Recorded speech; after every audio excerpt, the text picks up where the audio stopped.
Keep me subscribed to see new videos like this in the future. Also, like the video and share it with others. A USB hub is a handy device that expands the number of USB ports available on your computer or laptop. It's like a power strip for USB devices. When you plug it into a USB port on your computer, it gives you multiple additional ports to connect more devices inside a USB hub. There's a controller that manages the flow of data between your computer and the connected devices. Think of it as the traffic cop directing the movement of information.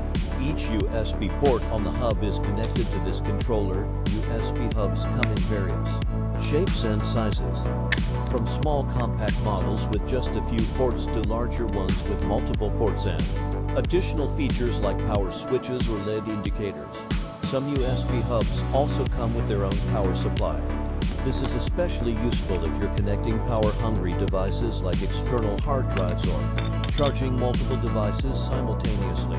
The power supply ensures that each connected device receives enough power to function properly. Additionally, USB hubs often have protective features like overcurrent protection to prevent damage to your devices in case of power surges or short circuits. Overall, a USB hub is a simple yet essential tool for anyone who needs to connect multiple USB devices to their computer, but has limited ports available. It's a convenient solution to expand your connectivity options and keep your devices organized.